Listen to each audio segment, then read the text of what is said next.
As a court, please, my lord, my learned friend has just indicated that he wants to raise an objection.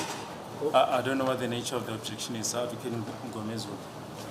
My lord, it relates to the second alibi. To the second alibi that the state is, the witness is referring to. Yeah. Is the evidence that has been had in the main trial. I don't see the reason why it is introduced to the trial within the trial. Mr. Badawi.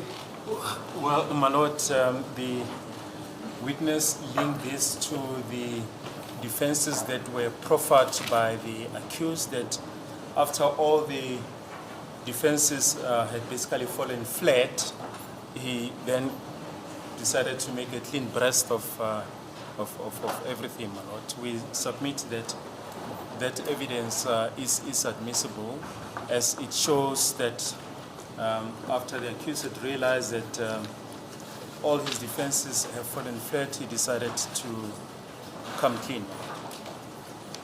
Wasn't it raised by the accused himself, that defense? Yes.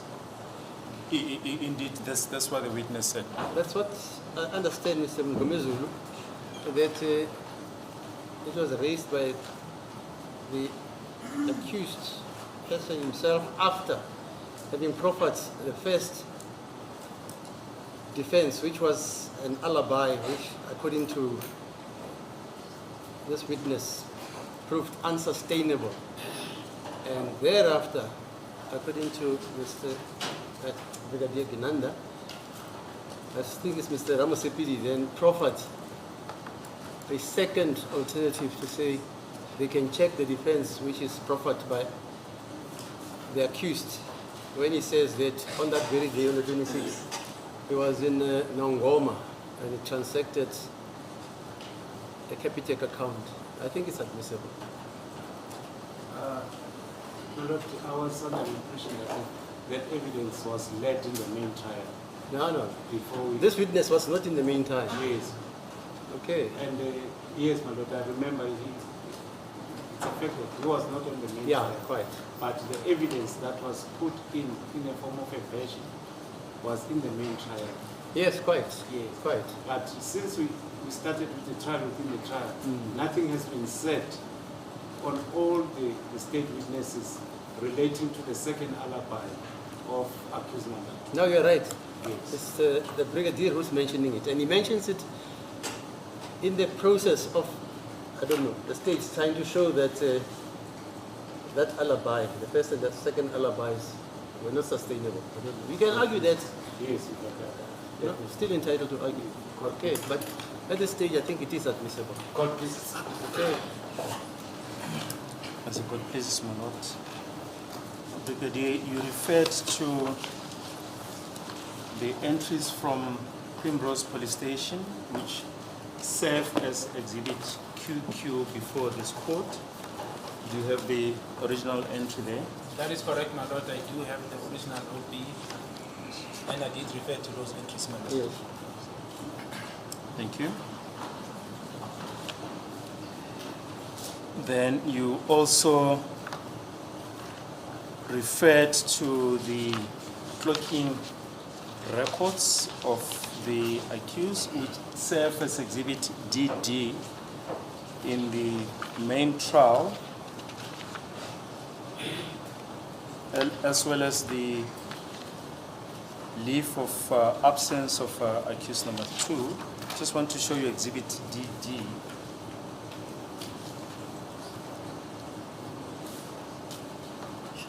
Or Exhibit DD in the main trial. Yes, my lord. Can you just identify Exhibit DD?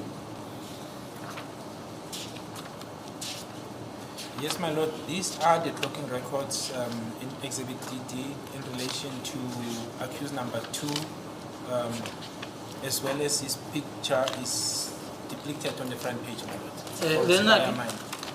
Lena-ke iyona imininingwane yakhe umsolo wesibili mayelana-ke nesystem lena eyasemsebenzini wakhe la kulokhwa khona futhi-ke nesithombe sakhe sikhona la.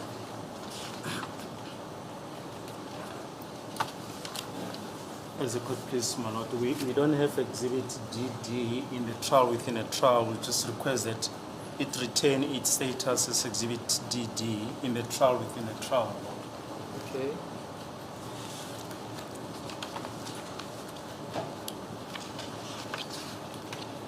Then you also refer to the bank statements of accused number 2 from Capitec Bank. Just want to show you Exhibit DD1 in the main trial.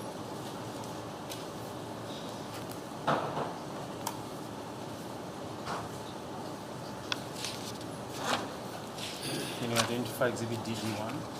Yes, my lord. Exhibit DD1 contains the bank statements of accused number 2 together with the front page. In other words, before the bank statement starts, it contains his identity document, the old ID card with his picture, ID number, and full names. And that is in relation to accused number 2. Lana ke sorry i-bank statement ke yakhe umamsola wesibili futhi ke lana ke kufakiwe ke necopy ke yayo i-ID yakhe nemininingwane yakhona. And it relates to the second alibi that was found to be false, my lord. Lokhu kumayelana ke nale nkulumo yakhe yesibili ke la ayasho khona ukuthi waye kuphi kwatholakala ukuthi uqamba amanga. Looking at Exhibit DD1, are there any transactions shown on the day in question? On the 27th, my lord, there are no transactions. I know because I went through this document, my lord. Ngiyazi ke ngoba ke Beginning 27th of October 2014, my lord. ngiyazi ngoba benge ngayibheka le document ukuthi ke nge-27 ka October 2014 akukho la sho khona ukuthi ke la awayokhipha imali khona ke la ashilo yini ukuthi wayikhipha khona.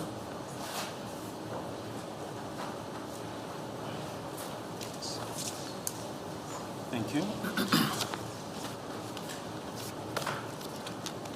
If we can then get back to your evidence, you have just referred to the OB entries from Primrose on the 20th.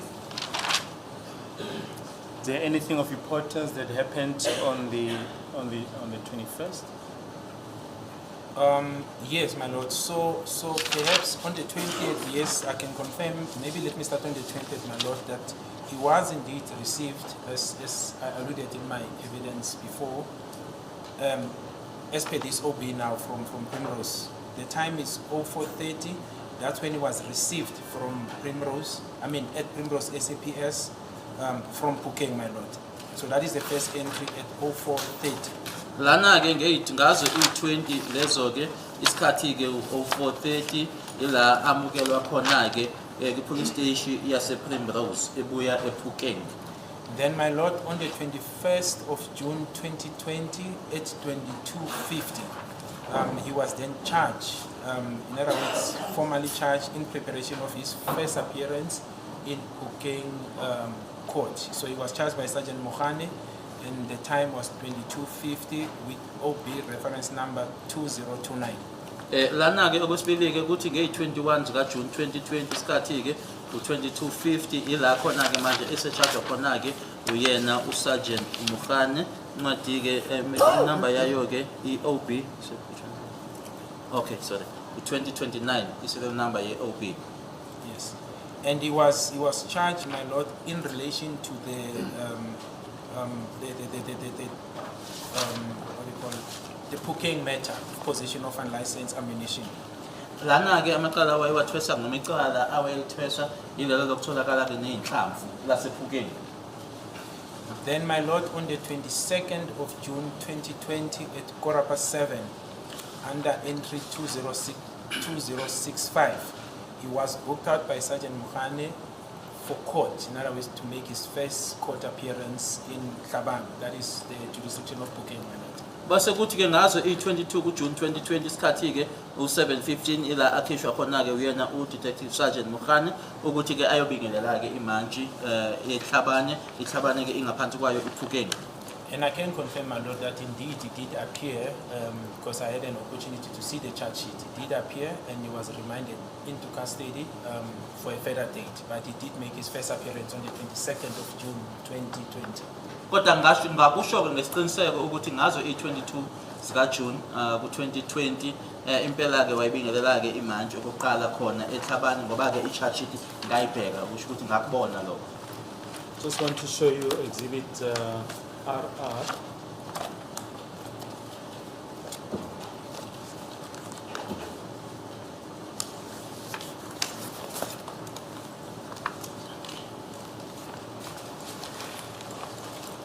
Yes, my lord. Can you just identify that exhibit? So, my lord, this is the charge sheet from Thabang, and it's in relation to the Pukeng matter that you refer to for possession of unlicensed ammunition. Lena-ke iyona-ke i-charge sheet engikhuluma ngayo kusho ukuthi ilona-ke le phepha leli-ke umuntu-ke alifundelwayo-ke enkantolo uma ivela ukuthi-ke iliphi noma waphi amacala awathwesayo laseThabani. My lord, it indicates the obvious on top, the case number, Sergeant Mohane as the investigating officer, the date of arrest, which is 19 June 2020, and the first date, in other words, the first appearance was 22 June 2020, with the accused names and surname written, my lord. Lana-ke imininingwane-ke echazayo ukuthi ubani ophenye icala uSergeant Mohane, ilanga lakhe-ke aboshwa ngalo i-19 zikaJune 2020, bese kuthi-ke ilanga avela ngalo-ke ngokuqala enkantolo noma bingelela imantshi kwangeyi-22 zikaJune 2020 namagama akhe-ke umsolwa.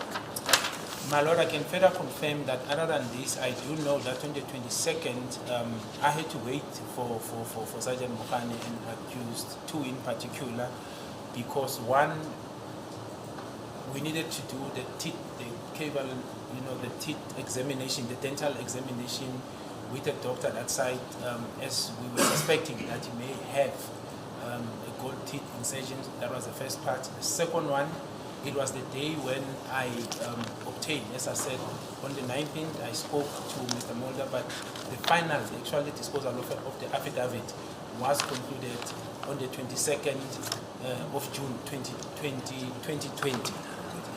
Okunye engakusho-ke ngaphandleni nje kwalokhu engiqeda ukusho-ke ngikufunde lana mayelana nazo-ke i-22 lezo-ke ukuthi kwakufanele futhi-ke ayohlangana-ke nodokotela azombheka-ke amazinyo-ke ngoba sasicabanga-ke noma-ke sisola-ke ukuthi-ke wayenalo-ke izinyo legolide. Okunye futhi-ke ngazo lezo i-22 lezo kwakufanele ukuthi-ke uMr. Mulder nanjengoba sasihlangeneke ngazo i-19 ukuthi aqedeleleke leya affidavit yakhe owayezomnikeza yona.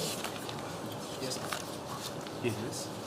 And if you look on page 4 of exhibit RR, what is the entry there? Page 4.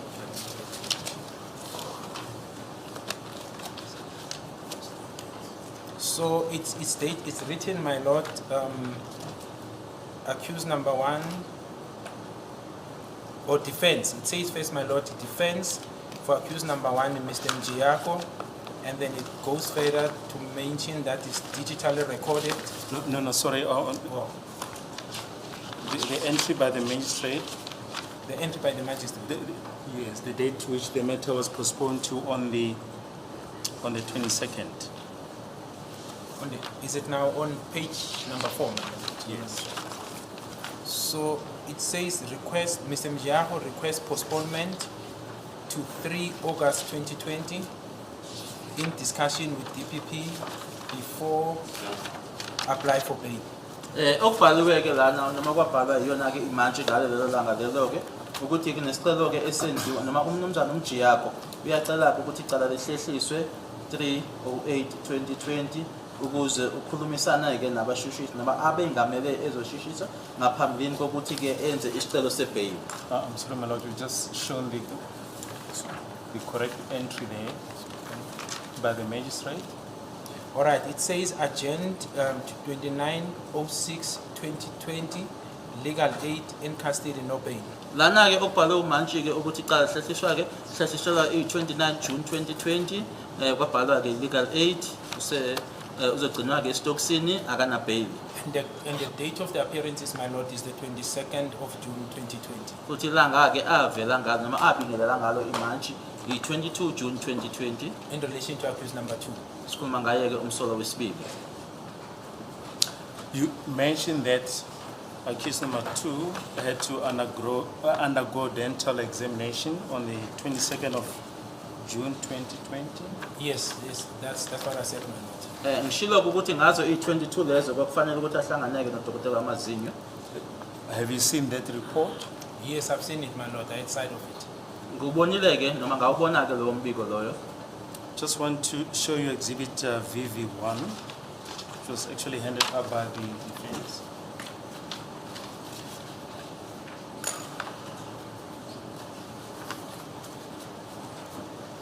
Yes, my lord, it is the document I'm referring to. And the date here is clearly stated that it was the 22nd of June 2020. That was after the court appearance. So, Iwona-ke lo mbiko engikhuluma ngawo lona futhi ne-date ibhaliwe la i-22 zika June 2020 futhi lokhu kwenzeka-ke emuva kokuthi esevelile enkantolo.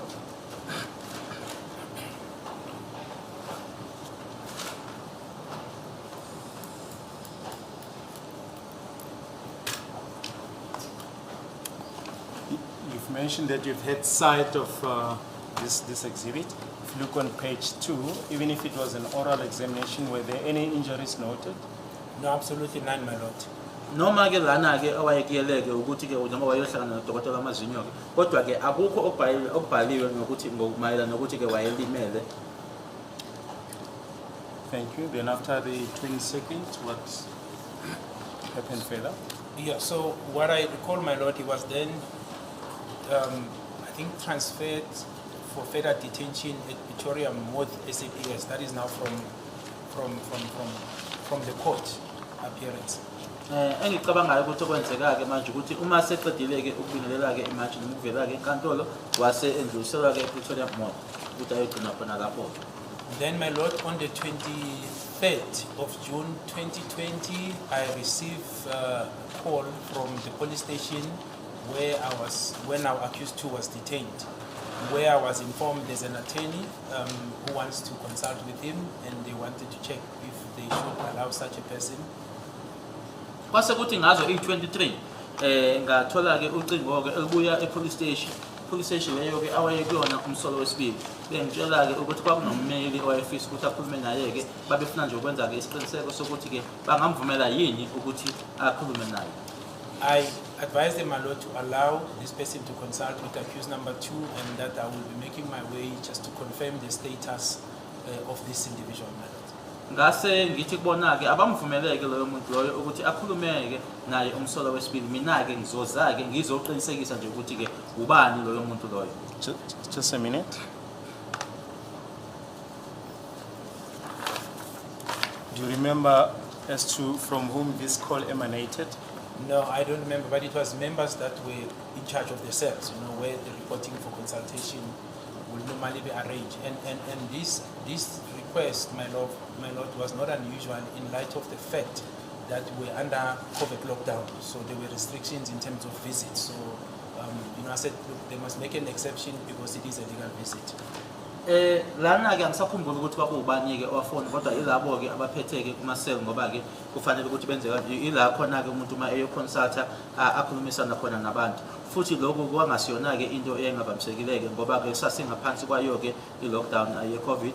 Manje-ke umuntu uma ezobona-ke ngase ngivuma-ke ukuthi cha abamdedeleke ukuthi ambone ngoba-ke kwakuwummeli.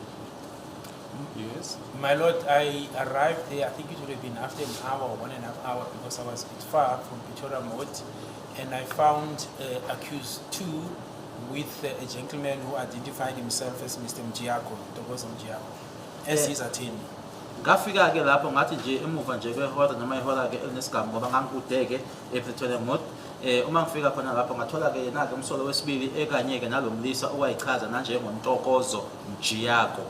Accused 2 confirmed that this was his attorney, my lord. Waqinisekisa-ke umsolo wesibili ukuthi kwakuwummeli wakhe loyo. Just a minute.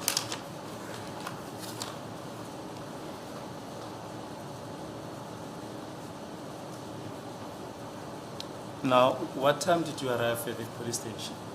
It would have been around midday, early afternoon, my lord. Ngathi nje laselishayeleke ihora leshumi nambili uma sengifika khona lapho kule police station. And where did you find accused number 2 and Mr. Mjiako. In the holding cells, my lord. Ngabathola khona-ke ama-cells umsolo wesibili kanye naye uMjiyako.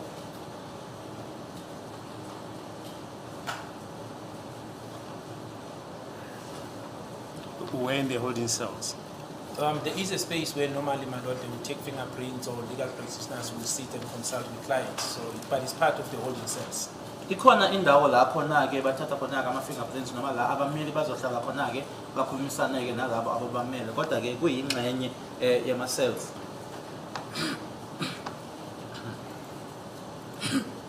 Yes. Can you perhaps give more background? What happened? What was the first thing that you discussed with the two parties? So the first thing was obviously to identify myself, my lord, to the council. But as I was coming, accused two knew me. So he also stood up and said, this is my attorney. And then the gentleman also then confirmed that he is in the form of identification, Mr. Mjiako, and he's got instruction to represent accused number 2. Okwenzeka-ke lapho kokuqala kwakuwukuthi-ke mina-ke ngizethuleke khona kodwa ngathi nje ngiseza-ke wabe esesukuma-ke umsolo wesibili washo-ke ukuthi lona-ke ummeli wami naye-ke eseyichaza-ke ukuthi-ke uMjiyako. And Mr. Mjiako, did he say that in the presence of accused number 2? Yes, my lord. These discussions took place and it was the three of us basically. Ukuthi uMjiyako futhi-ke uthola ama-instructions ukuthi-ke ameleke umsolo wesibili futhi lokho kwenzeka-ke ekhona umsolo wesibili ngoba-ke sasindawonye sobathathu.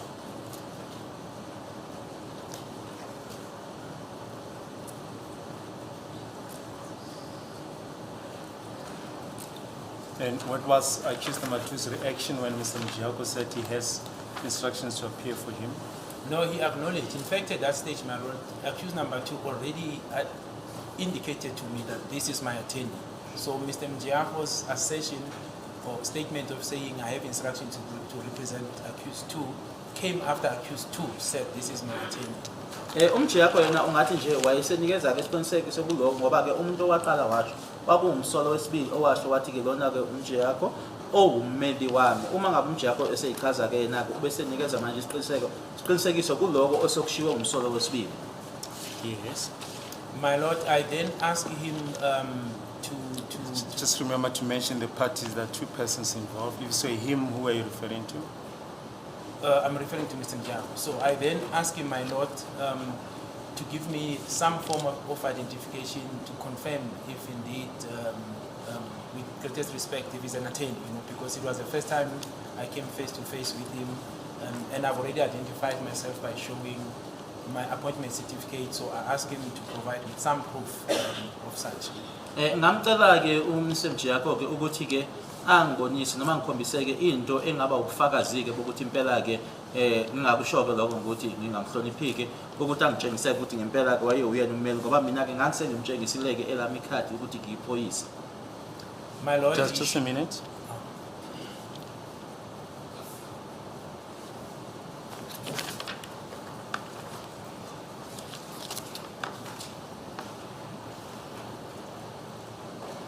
Yes, you may proceed. My lord, he produced 2 things. The first one was his South African ID, which had his picture as well as full names as well as the ID number. Then he produced a copy of a document from LPC, which confirmed that he was an attorney, my lord. And it was dated, if I recall correctly, the 5th of May 2020. Zimbili-ke into angitshengisa zona-ke nanjengobufakazi okokuqala wangibonisa-ke umazisi wakhe-ke unesithombe sakhe, igama lakhe, isibongo sakhe, i-ID number yakhe. Kwase kwesibili-ke ngitshengisa-ke ikhophi ebuya-ke LPC eyayisho-ke ukuthi uyena ummeli. Uma ngaphazami-ke i-date yakhona kwakuyi-5 May 2020. Correct. May I request, my lord, that this evidence be provisionally admitted to the court on condition that Mr. Mjiako be called to confirm the contents thereof. My lord, the reason why... No. I'm just thinking about your submission. Yes, my lord. The reason being that there are a number of places and evidence that has been tendered before this court where the name of Mr. Mjiako has been mentioned. And this kind of evidence needs to be confirmed, especially during the trial. Within the trial, I was also informed of the letter that was attached on the charge sheet in Boxburg, which was written, or a letter coming from the office of Mr. Mjiako. And the authentic nature of the document could not be admitted in court unless, in terms of the best evidence rule, the author must come and confirm the contents thereof. In this case, the same letter, another letter is brought in. We don't dispute the fact that he's an attorney. Who doesn't dispute it? We don't dispute that. Who doesn't? I'll tell you why. I've got this problem. Other councils can mention if I'm incorrect. It wasn't pertinently denied that Mr. Mjiako is an attorney. Yes. The evidence went surreptitiously and casually in this form. There was a gentleman in a suit Yes. who was standing next to the passage. That's correct. And the impression created in this court is that number 2 did not have an attorney that day. That's correct. That's it. Now I've got a problem. If you say it's not being denied, it was denied then. Yes. The circumstantial evidence was a complete denial that number 2 never was represented by an attorney, either inside with Mrs. Konje Yes. or that he had given that attorney Mjiako a Instructions. mandate. Yes. Now, if you are now saying this court must admit that evidence on the basis that it is not denied, are you with me? Now, may I just put it so that we are on the same page with the court? Yeah. What has been said about Mr. Mjiako on the 24th in Boxburg Court Yeah. has been vehemently denied That's it. by the defense. Yes. Number 2, the letter was tendered in court in support of the notice of withdrawal as attorney of record in the absence of the attorney confirming that they are there to terminate the mandate. And Mr. Mjiako at that time was not present in court. Thirdly, my lord, another letter or a proof that he was an attorney, as it has been submitted that we have not disputed that Mr. Mjiako is an attorney or an advocate. Is it disputed that he represented accused number 2 That is in dispute, my lord. in this thing? From- Inside room, Room 2, my lord. yeah, where In Mrs. Boxburg. Konje was presiding. That's correct. It's disputed. That is disputed. Let's hear Mr.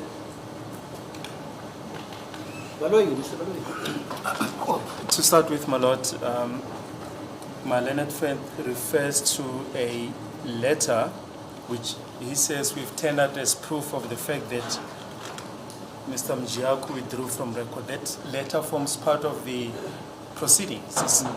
It forms part of the record. So Rustenburg, yeah, okay. no, in Boxburg. So Okay, fine. it was handed up in terms of section 235. So That's it, yeah. it's not a standalone Document. document that was handed up. It forms part of the exhibit. And secondly, regarding his qualification that the letter that the state is about to introduce be provisionally admitted on condition that Mr. Mjiako be called as a witness. Well, we submit that in light of the fact that these discussions took place in the presence of the accused, that will not be necessary, my lord, to call Mr. Mjiako. But we'll cross that bridge when you get there. I've submitted a letter from the LPC to my learned friends as part of the admissions, which we'll deal with in due course. For present purposes, my lord, we submit that the discussion which took place in the presence of the accused, as well as the document which the state is about to introduce, are admissible, my lord. Okay. Mr. Mgomezi, you can argue that matter. My lord, you can argue that exigency. You can't compel the state to call a witness. You can call that witness. You can call Mr. Mjako to come and say whatever. But the crux, my lord, of the issue is the state at its disposal cannot use documents which such a witness cannot be called. No, that's not testify. correct. My lord, The evidence of Brigadier Geninda is that in the presence of accused number 2, Mr. Mjako introduced himself as an attorney or legal representative, which exigency was confirmed by accused number 2. There were 3. So that evidence is admissible. Number 2, here's number 2. Here's the gentleman here. And he is proffering evidence that Mjako introduced himself as representing accused number 2. I don't think you can argue that it's not admissible, this evidence. but the issue that I am concerned about, my The lord, qualifications. is Where the is the lawyer? admission by accused number 2. He considered that the person that he was in the cells, that would still be in They dispute. never considered in this Never court. considered. Not in this court. Yes. But I that's mean, why you're it going is to argue put- that exigency that, I don't know, that It evidence is is put not... by this witness that Mr. Mjako was present. That will still be denied by accused number 2. That No, fine, no problem. accused number. That's why we are calling for accused for Ntokozo Mjako to come and confirm whatever that is. The This last is- part, wait. part of my argument, my Okay. lord, before I can on the charge sheet when a reference is made to section 235 of the records of the court. I was not convinced on that report to say the magistrate has made an entry to the effect that the letter so attached corresponds with the notice of intention to withdraw as attorney of record, unless such entry is expressly said before this honorable court. Fine, but the onus is on the state to prove whatever allegations the state proffers. And you have the right to rebut, contradict, countervail, and deny, and dispute, as you say. But the onus is on the state. But you see, Mr. Baloyi says, in his view, he doesn't think the state should call Mjako. Okay. Right, sir. You may proceed.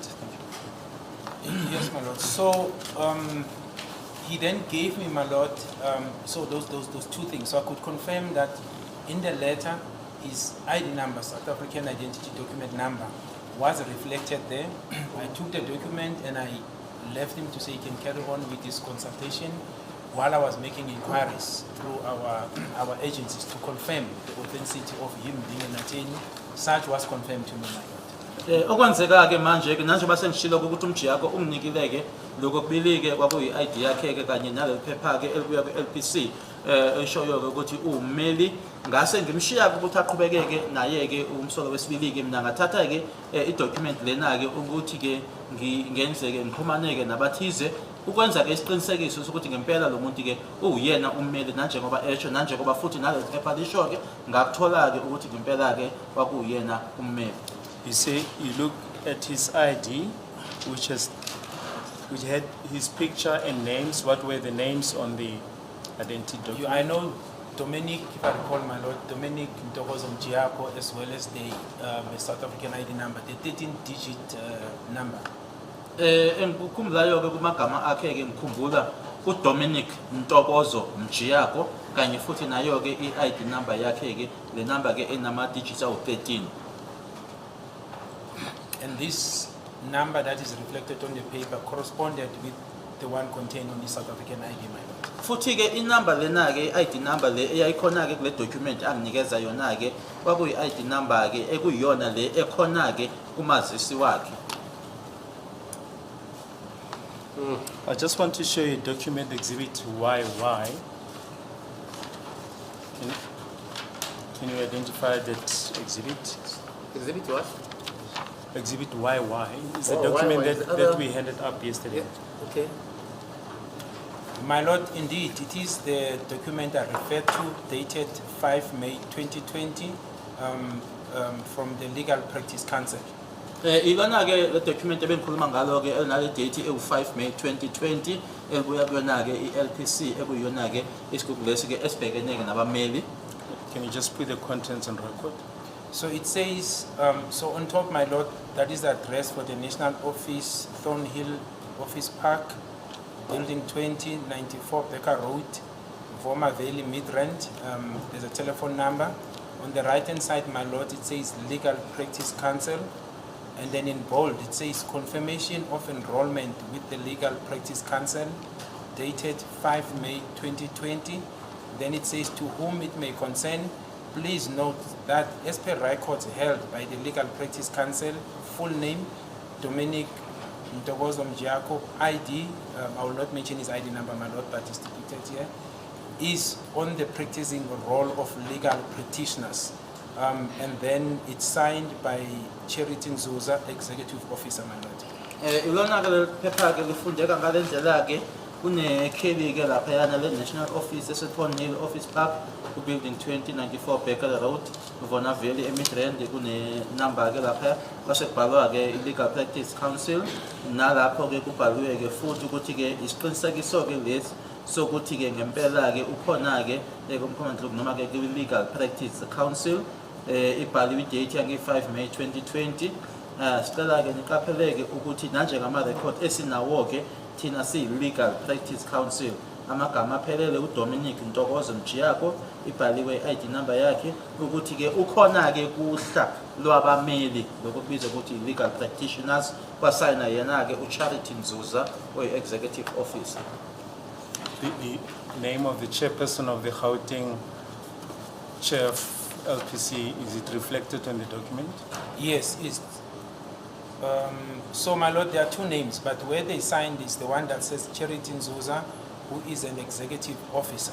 And then you've got one, Johan van Standen, who is the director of Gauteng Provincial Office. Kunamagama amabili-ke lana, ileli lika-Charity Nzuza, Executive Officer, ila kusayindwe khona-ke, bese-ke ku-left-ke kunegama lika-Johan van Staden, u-Director Gauteng Provincial Office. Thank you. You may proceed. Yeah, just a minute, my Lord. Just want to check something quickly.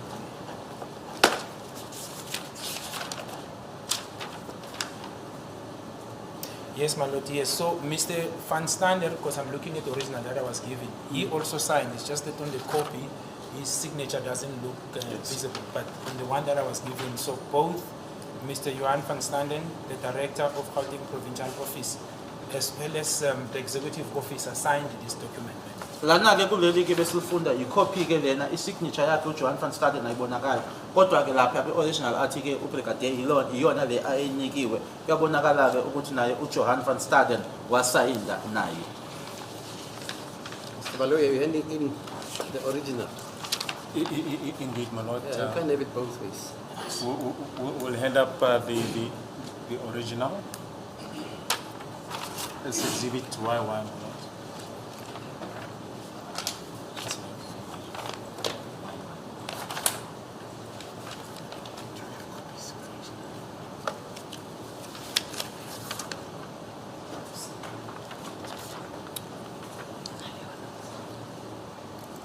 Mr. Munisi wants to have a sight of the original.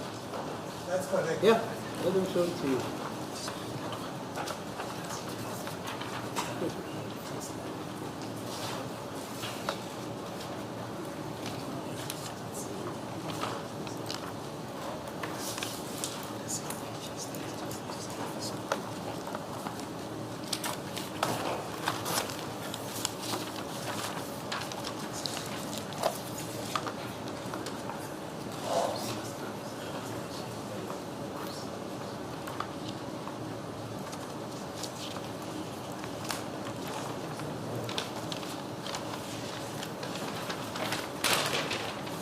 You don't know Mr. Van Staden?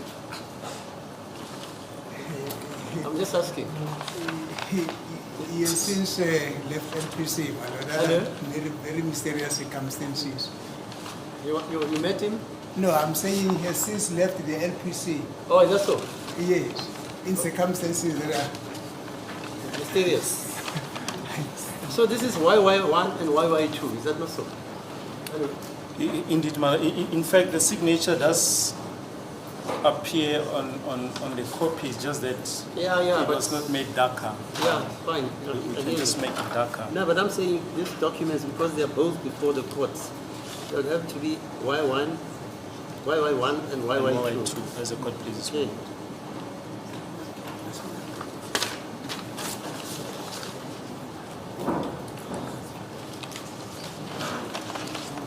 Yes, what happened further? My lord, then I Is went. it all that took place there in the holding cells? No. So the confirmation, my lord, I had to leave because I couldn't do it in his presence. I left him. We continued with his consultation. I went outside and made calls. I didn't do it in his presence because I wanted to establish. Yes, that's fine. Uqinisekisa-ke ukuthi ngempela-ke lokhu abenginika kona-ke noma le document anginika yona-ke ukuthi ngempela-ke kuyiqiniso angizange ngikwenzeke lokho ekho phakathi kanye nabo-ke ngamshiya i-consultant ngaphuma-ke mina-ke ukuthi-ke ngiyokwenza-ke ama-calls. Who did you call? I called our profiling division, my lord.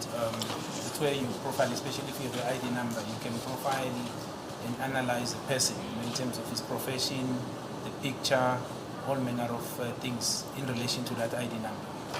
Ngaya-ke noma-ke ngafonela-ke i-division noma-ke i-division yethu emaphoyiseni ibona-ke abenza lokhu ukuthi ukubheka umuntu noma-ke i-profiling uma kuwukuthi i-ID number ikhona-ke lapho bayambheka-ke ukuthi wenza umsebenzi wakhe awenzayo konke nje lokho. Yes, I what can also- happened thereafter? Yes, my lord, but I can also confirm that at a later stage, obviously when the issue arose insofar as the profession of Mr. Mjiako, I then contacted also the legal practice council, which confirmed that indeed he was an attorney then, he's an advocate now. Okunye futhi-ke ngakusho ukuthi nayo-ke i-LPC lena-ke ekuyiyona-ke i-Legal Practice Council ngase bafonela-ke nabo ngempela-ke banginikeza-ke isiqiniseko ukuthi waye i-lawyer-ke ngaleso sikhathi kodwa manje-ke ummeli-ke kodwa manje useyi-advocate. It may also be prudent, my lord, to indicate that on the first appearance in Boksburg, in the lower court, in other words, when this matter appeared, Mr. Mjiako, because I was there, was on record, and accused number 2 confirmed that he was actually his attorney on the first appearance. It was recorded, documented, it's on national TV. That was placed on record, my lord. And he remained in attendance, I think, for a couple of appearances. Engakusho futhi ukuthi-ke nkathi-ke bingelela imantshi ihlandla lokuqala-ke eBoksburg uMr Mjiako wayekhona-ke lapho wakusho futhi ukuthi kumele umsolo wesibili nami-ke ngaqinisekisa-ke lokho ngoba-ke ngangikhona enkantolo wachaza futhi-ke yinto eyayikhona-ke iveziwe-ke naku-TV futhi-ke waqhubekeka-ke nasemuva kwalokho emmela. Secondly, my lord, in King, I also know that at a later stage he was not present on the first appearance, but at a later stage he also appeared on behalf of accused number 2.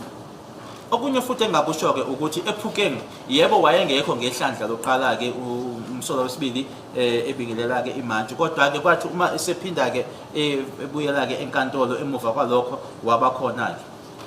Sorry, but the appearance you spoke about, the first appearance, are you referring to the first appearance of this matter in the regional court? Indeed, my lord, I'm referring to appearance of this matter in Boksburg Magistrate Court. Okay. He was there. He was there. Yes, he was there in person, and he went on record, my lord. Engikushoyo ukuthi uma ngehlandla lokuqala-ke laleli icala eBoksburg wayekhona-ke futhi wayichaza-ke ukuthi ukhona umele umsolo wesibili. My lord, thirdly, he remained on record as and when he was also interacting with the Director of Public Prosecution because subsequent, which is what I will get to. Okay, I shouldn't. Please, let's not refer to that. Oh, all right. But he was on record, my lord, between the state and himself on behalf of accused number 2. Kodwa engakusho nje ukuthi wayekhona-ke enkantolo washo-ke futhi ukuthi kumele umsolo wesibili.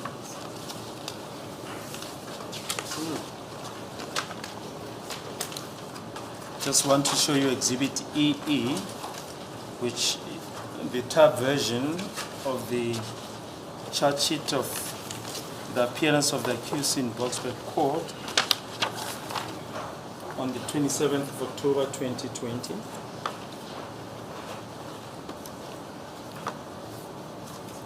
You mentioned that you were present in court. According to the proceedings, who was appearing for accused number 2? So, accused number 2, just a minute, my lord.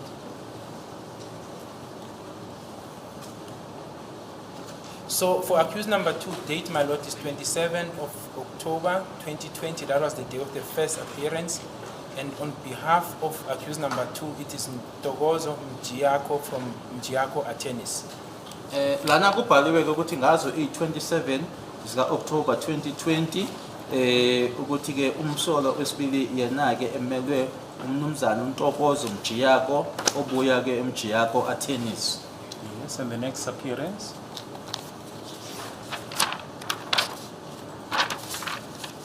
So,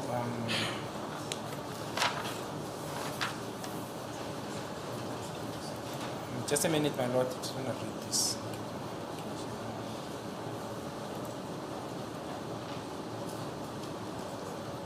It is fine, the record will speak for itself. Will speak for itself, yes. Thank you. But I can say, my lord, he appeared in numerous times, as I said. Yes, there were numerous appearances in that court on behalf of accused number 2.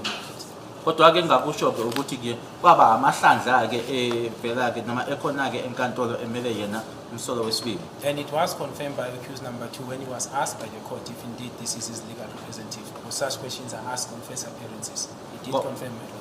Kodwa ke ngakusho futhi ke uma inkantolo ke ibuza ke ngoba izinto ezenziwayo ke lezo uma kuukuthi ke umsolo wakhe ubingelela imanje ihlandla lokuqala inkantolo iyabuza ke abese iyaqinisekisa ke umsolo wakhe ukuthi ngempela ke umeli wami lona. There's a good please, my lord, regarding communication or confirmation by the LPC, we requested that information or evidence be provisionally allowed. We are in the process of sorting out the admission with the defense. If The document must be allowed at the moment? yes, if there's no admission, we will call someone from the LPC.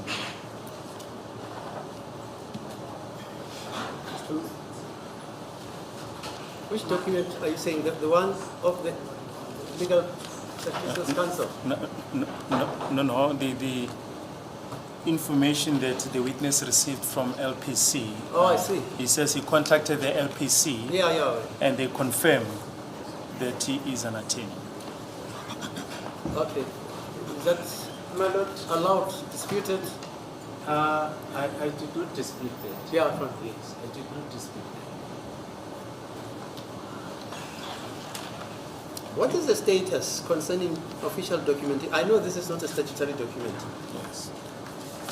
What is the status of an official document?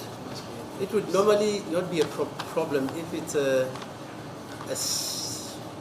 an SOE or a statutory body. Are you with me? Yes. Of a government. Yes. Would you say the Law Society, as constituted, qualifies under those criteria? Well, I don't know, an Because official if it document. qualifies, such a document, just by mere production, Yes. the contents are admissible. Mr. Minister, any wisdom? Well, there's also. I think the issue between accused number 1 and the state is not whether or not Mr. Mjiako is qualified. No, I think it's about the mandate that he had to represent him. That's how I understand it. Yeah, no, that's another story. I'm just Accused asking number about 1 this. apparently alleges, from what I could gather here, that he never gave Mr. Mjiako a mandate to represent him. Okay, fine. I'm only saying that on the basis of what I'm following. Okay, correct. Yes. Just to come back to the issue that was raised by the court between the difference between an official document and a public document. That's it. I think to start with, this document from the LPC is not a public document. But as to whether it's an official document, I think the point can be made that it's an official document because it was produced by someone in an official capacity. But be that as it may, Yeah, you will address me yes, when that. we'll cross that bridge. Yeah. when we get there. Okay.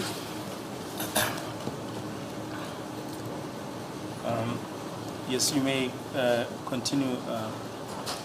Yes, my lord. So when I went back to inform him that I've confirmed the status and I was about to leave, this is now Mr. Mjiako and accused number 2, He then asked, my lord, that first he wanted to know who was the prosecutor in relation to this matter that is before court. Okay.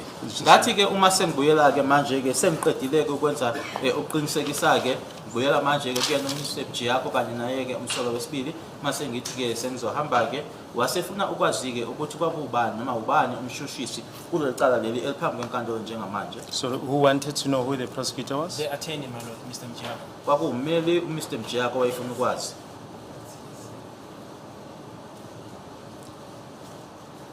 Yes. And the reason behind it, my lord, As that a quick, please, I think let's not go there. all right. Yes. But there was a reason, my lord. But in any event, I told him that it's Advocate Baloyi, but there were 3 teams of advocates at the time. So I told him these are the advocates that are involved in this matter, but we are still under investigation. But I communicated this information to him. Sasikhona ke izathu kodwa ke bamvimbile ukuthi angasheshi izathu ngamtshela ukuthi uadvocate Baloyi nokuthi kwakunethimba ke lama advocate abashushiseke abathathu ke futhi ke nokuthi icala lalisaphenywa. Yes, including Advocate Leonard. Then, my lord, what he said to me was one that I'm not so sure now to move forward. Yes, you may not go. All right. Let's not go there. All right. Yes. Subsequent to that discussion, my lord, it then transpired that he, the accused too, in the presence of his attorney, they were willing to go and make. Yes, let's not go, Brigadier. I'm sorry about that, my lord. After the discussion there at the holding cells, what happened further? Arrangements were made, my lord, for the confession to be made in the presence of the magistrate on the 24th of June 2024. What That is move in up? relation to accused number 2 and his attorney. Kwathi emuva kwaleyo nkulumo leyo eyayilapho ke uvinjiwe ukuthi angadaluliki ukuthi yini eyakhulunywa lapho kwase uvunyelwana ke ukuthi ke kuzo lomswa ke ukuthi manje ke uzohamba ke umsolo wesibili ayokhuluma ke phambi kwemanje la awayezogoluluka khona ke naye ummeli wakhe ekhona. This discussion about the confession, when did those discussions take place? It took place while the issue of the state advocate around that time to say who's dealing with the matter. So it came up around that time.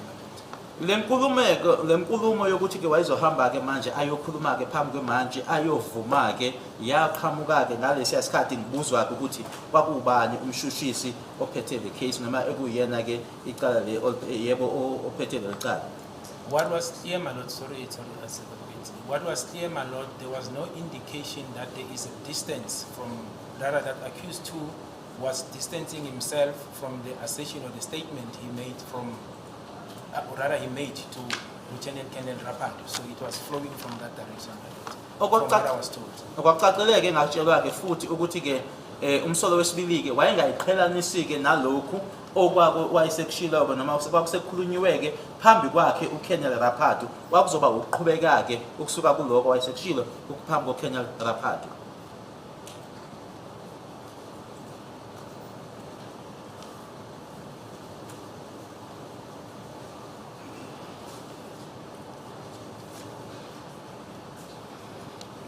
And this was in the presence of Mr. Mjiyako. That is correct, my lord, and accused number 2. Lokhu kwenzeka ekhona uMr Mjiyako naye umsolo wesibili.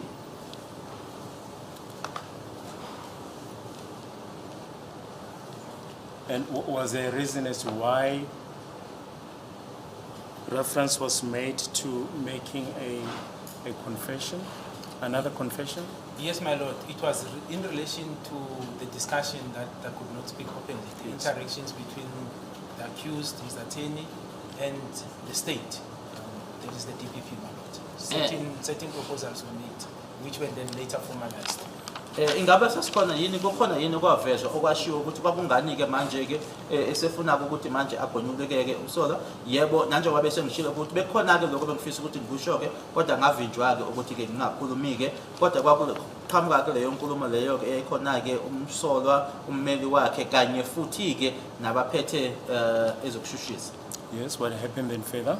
Then, my lord, on the 24th that morning, the 24th of June 2020, I then phoned or rather made contact with the Senior Public Prosecutor of Boksburg Magistrate Court, Advocate Hank Strydom. Hank. Kwase kuthi ngalelo langa ke ekseni ke ngalelo langa lange 24 June 2020 ngase ngikhulumana ke naloyo ophethe ke abeshushisi enkantolo yase Boksburg Advocate Hank Strydom. oh thanks Hank Strydom. The request to him, my lord, was to assist with the magistrate that can obtain a confession. Isicelo kuyena ke kwayikulekelela noma ukusiza ke ngokuthola imanje eyayizothi ke ithathe ke istatement ke noma ke ukuvuma. I further inform him, my lord, that the accused in question or the suspect will be legally represented. Qhubeka ke ngamazisa ke ukuthi ke umsolwa lona ke engikhuluma ngaye lana ke umsolwa onommeli. And just can you just perhaps inform the court why do you say that accused was going to be legally represented? It came out, my lord, in the scope of the arrangement, you know, to say what type of a facility must he arrange. Is the accused coming alone? Is he legally represented? And that came up as I was giving him that information. Ngathi uma ufuna ukwazi ke kwakungani ke uthi ke manje umsolwa unommeli kwaqhamuka ke kuleyo nkulumo ke leyo ukuthi ke indawo ekanjani ke ezosetshenziswa nokuthi ke futhi ila ekwavela khona ngamchaza lapho ukuthi umsolwa unaye ummeli. It also came in the context, my lord, where the language issue was also discussed to say the suspect in question, what language is he speaking, you know, so it was those formal arrangements where the interpreter would have been then required.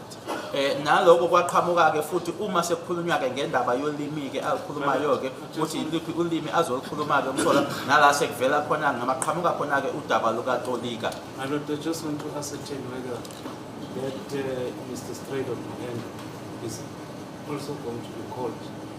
After that, call it. I don't call witnesses. But As a court pleases, please, you're laughing. this discussion that you're referring to regarding the facility and the language, with whom was that discussion? With the advocate, thanks, Redom. So my lord, I can perhaps explain it this way. In order to have a confession taken at the magistrate court, that is a normal process that we follow. You speak to the senior prosecutor or the control prosecutor to make such arrangement. You don't just reach up at the magistrate's office with the suspect. Ngokumela nalolu daba ke ngoba ummeli ufuna ukwazi ke manje ukuthi lo Mr Hank Strydom uzobizwa yini ukuthi azoqinisekisa lokhu okushiwa uyena ubrigadier ubrigadier uthi ubechaza ke uma ukuthi ukubonuluka lokhu kuzohamba kuyokwenziwa ke kwinkantolo kamanje awukwazi nje ukuthi uvele uqhamukeke lapho ukhuluma ke nophethe abeshushisi kuba uyena ke owenza ke lawo malungiselelo lawo ke ukuthi kutholakale ke imanje leyo. Would it be correct to sum up by saying appropriate arrangements were made for the confession? That is correct, my lord. Okufanelekile ke kwenziwa ke ukuthi ke leso statement leso ke siyothatha noma siyokwenziwa. Yes, what happened further? The arrangement in question, my lord, then confirmed that accused two should be brought to Boksburg no later than 1400 hours of that specific day. Uma sekuqediwe ke sesizweneke kwase kuvinyelwana ke ukuthi ke umsolwa ke wesibili ke akalethwe ke lapho enkantolo yase Boksburg kungabi later ke kuno 2 emini. My lord, I then instructed Sergeant Mukhane to make the necessary arrangements insofar as booking out accused number 2 and ensure that he is then transported to Boksburg Magistrate Court. Ngase ngikhuluma ke ngitshela yena ke uSergeant Mukhane ukuthi ke akenzeke isiqiniseko sokuthi ke uzoyokhipha ke umsolwa wesibili ke ase emhambisa ke emsenkantolo yase Boksburg. I further informed him, my lord, that there will be an attorney there by the name of Mr. Mjako, who is the legal representative of accused number 2. Ngase ngimtshela futhi ukuthi kuzoba nommeli ke ozoba khona lapha yana ke Mjako omele yena umsolwa wesibili. My lord, I do know that such instruction was carried on, and then later then the confession statement was indeed taken by Magistrate Cronje.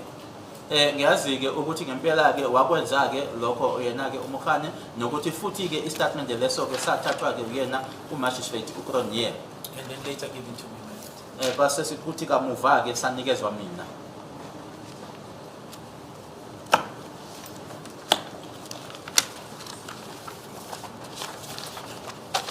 Just want to show you an exhibit, JJ.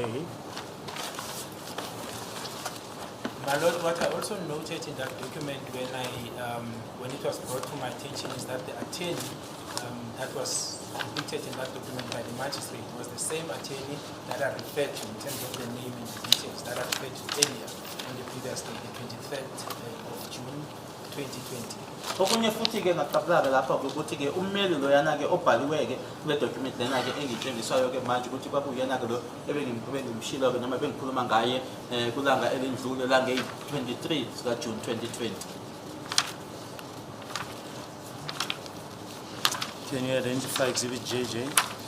Yes, my Lord, it is indeed the document that was brought to me, that was completed by Magistrate Kronye, including the copies of the appointment cards of the relevant police officers, as well as the annexure statement that is attached from accused number 2.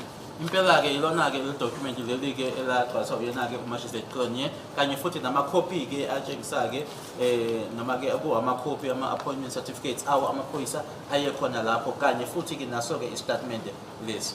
And it's also, my Lord, dated 24 June 2020, and the name of the attorney, Mr. Dominic Ntokozo Mjiako, is also depicted here, my Lord. Bhaliwe ke i-date 24 June 2020 igama lommeli uDominic Ntokozo Mjiako likhona la.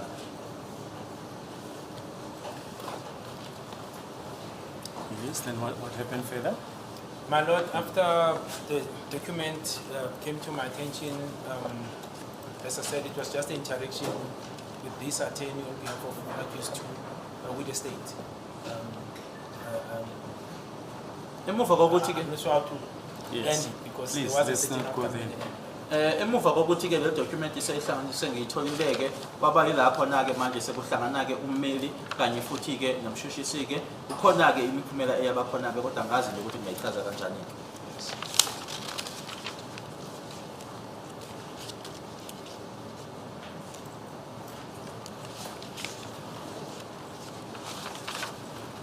And what happened further regarding the matter? Which that is now the matter before this court. Yes.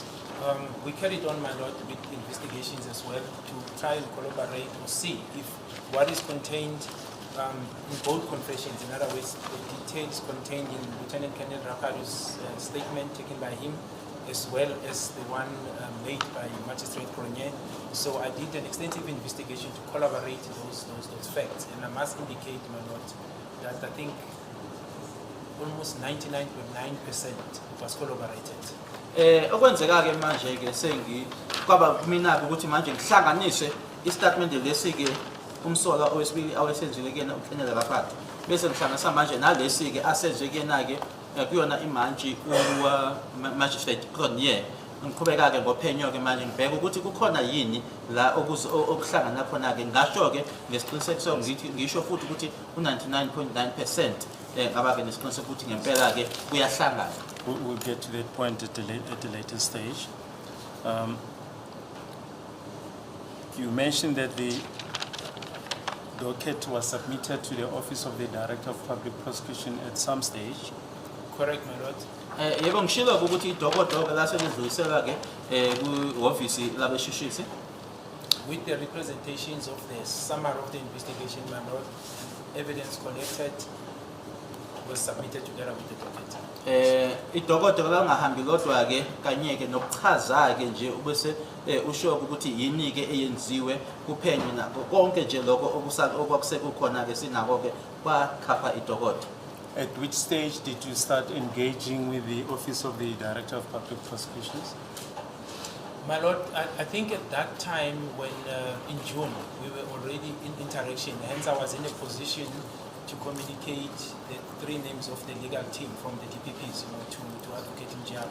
So it would have been way back, because it was still we're still at the early stage of the investigations. So, but around June 2020, we were already in interaction.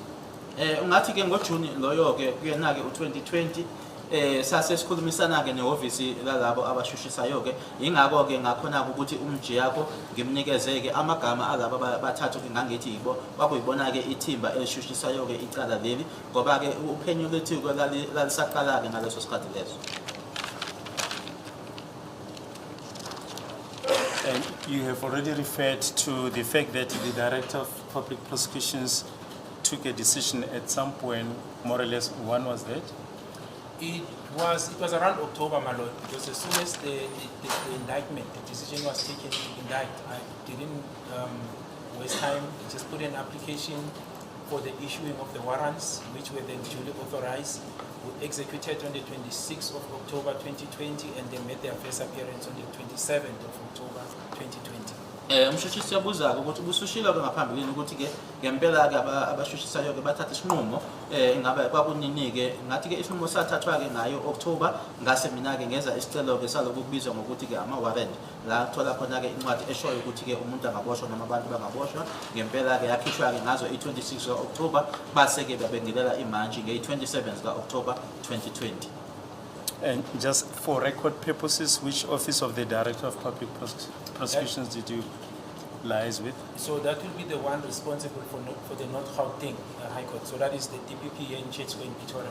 Ihhovisi-ke lalaba abaphethe noma-ke abashushisayo-ke engikhuluma ngalo engaya kulona-ke ngakhulumisana nabo yileli-ke elila e-Church Square khona la ePitori. Now, before the accused were charged, or when they were charged, were there any warning statements taken from them? Yes, there were warning statements taken from 1 to 4. Accused 5 only gave his particulars when the formalities were supposed to be done. He didn't want to do it, so he walked away. Ngasho-ke ukuthi-ke ama-warning statement, lokho kubizwa ukuthi ama-warning statement-ke kubona-ke abasola yebo impela atholakala-ke kwakusuka ku-accused 1 uyofika-ke ku-accused number 4, u-accused number 5 yena-ke wanqaba-ke uma sekufanele ukuthi-ke kwenziwe-ke lokho.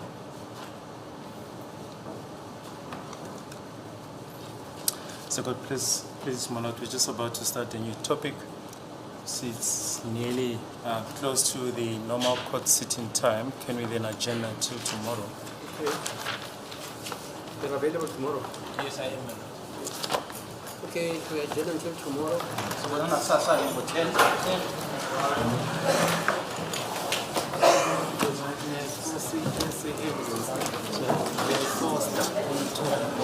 Which is evidence.